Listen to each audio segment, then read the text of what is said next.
Yeah, what's up internet? It's me, Robert Teegarden, coming to you with a Teegarden quick tip today. Before I get started, I would like to say, if you haven't already, I think it would behoove you, it's a great idea, to connect with me on all the internet socials down here. It's RMT Shoots on Instagram and Twitter. Really active on both, would love to communicate with you guys there. I'm constantly on the small YouTuber video editing, video production hashtags, reaching out to you fine people saying hello! So if you haven't already, hit me up there so we can talk. I want to talk to you. Alright, we're talking about audio quick tips today. Audio has become an increasingly important part of my video editing abilities. As a musician and a former studio head, audio is kind of my unfair competitive advantage at this point. So what I'm going to do is I want to talk about some quick tips for audio, 3 to be exact. The first one is audio gain. Now, let's just say for some particular reason that you have an audio file of dialogue that's just not great on the levels. The performance is fantastic, but the level's not that high. What do? Do you raise the volume? Nay, nay, nay, I don't think so. We'll get into reasons why in just a second. What you should do is increase the audio gain. Now this is also helpful if you choose to record audio in an external source and you choose to record that audio just a little bit quieter than it should be, because you don't want to risk peaking of your audio levels. So what you do when you get into post, very simple. Let's hop on into Premiere. Here we go. When you're in Premiere, all you have to do is you right click on the audio file that you've chosen, you scroll up to audio gain. This little window is gonna pop up and you just increase the dB or decibel level. dB stands for decibel if you didn't know that. Now you do. Drop a knowledge like boom.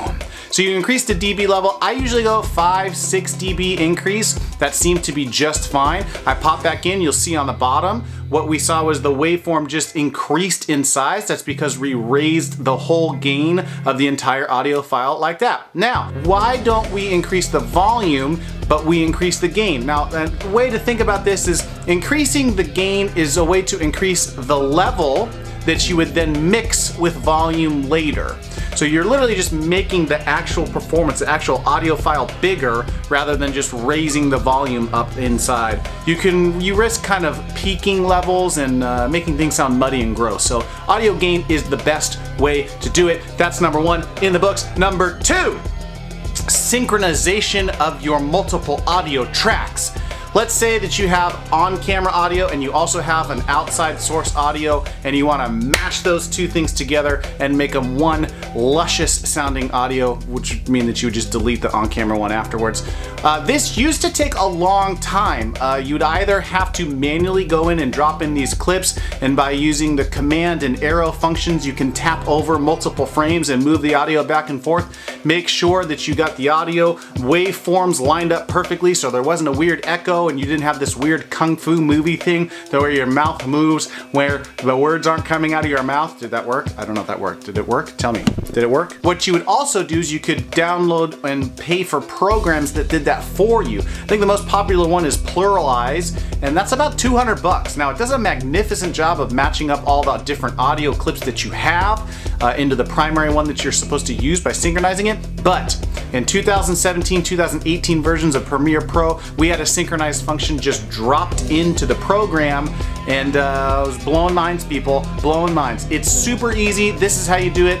You just click on the 2 different audio sources that are within your timeline. You right click on them, go up to synchronize, and boom. You've got yourself 2 synchronized pieces of audio. You can do with them what you will. I usually just delete the on-camera audio unless that's the one that's better, that's mo better bitches. Or, you can mix them down and do a bunch of fun stuff with that as well. There you go, number 2 in the wraps, moving through it super fast. Number 3, last one, here we go! If you're starting to stack different pieces of audio and you've synchronized your stuff, but you're dealing with a bunch of little clips of audio and dialogue, let's say you wanted to add some gain or you wanted to add an effect to each individual one of these clips, you could go through the painstaking process of making an adjustment on one and then copying and pasting by using Control, Alt, V in PC, which I think is right because I use Mac, or you use the Option Command V to bring up your properties. You paste the properties onto that thing, but you have to do it for every single clip that you're going to do, and that's a pain in the ass. So This is a pull from my prior audio editing days. If anyone has worked in Pro Tools and you've consolidated regions, you know exactly what I'm talking about. What I want to do here is take all of these tiny little pieces and consolidate them into one large audio file. That way I can make my adjustments on one file instead of multiple ones. This is how I'm going to do it. I'm actually going to export this as if I was exporting a file in Premiere.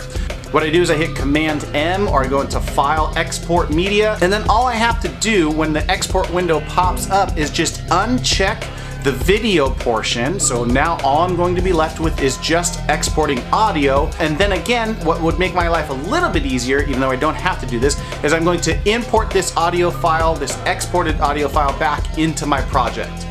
Once that's done, I'll name it something clever like "This is great audio," and then hit OK. It renders that audio as one whole file, and then it drops it back into the project. Now all I have to do is grab that piece of audio, pull it into the timeline, and I should be good to go to make my adjustments and make it sound beautiful. Good.